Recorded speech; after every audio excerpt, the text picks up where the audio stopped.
రాజమండ్రిలో కాపు నాయకులు ఏర్పాటు చేసుకున్న సమావేశం వెనక అసలు ఏం జరిగి ఉంటుంది? పవన్ కళ్యాణ్ మీద తిరుగుబాటు కోసమే కాపులందరూ ఏకమయ్యారా? ఈ చర్చ అయితే నడుస్తోంది. అయితే ఒక బిగ్గర స్వరం వినిపించారు ఆ సమావేశంతో.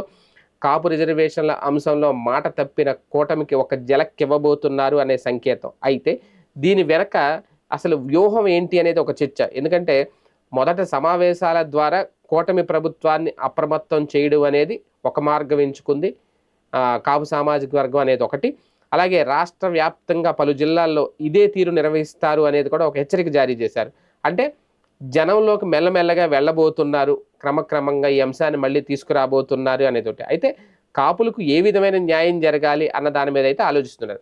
రిజర్వేషన్లు అయితే కుదిరే వ్యవహారం కాదు అనేది. అంటే అలాగైతే మరి ఈబీసీలకు ఇచ్చే 10% రిజర్వేషన్లో 5% కాపులకు ఇచ్చే విధంగా పోరాటం చేస్తారా అనేది కూడా ఇక్కడ చూడాల్సిన అంశం. అంతేకాదు నామినేటెడ్ పదవులతో పాటు రాజకీయంగా కూడా చాలా ప్రయారిటీని కోరుకుంటున్నారు.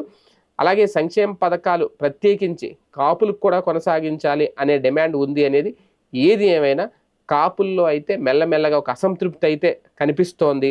ఆ అసంతృప్తి స్వరం చాలా గట్టిగా వినిపిస్తోంది. అది ఎంతవరకు రేపొద్దున్న జనసేనకు కానీ లేదంటే కూటమి ప్రభుత్వానికి కానీ ఇబ్బంది తెచ్చిపెడుతుంది భవిష్యత్తులో అనేది వేచి చూడాలి.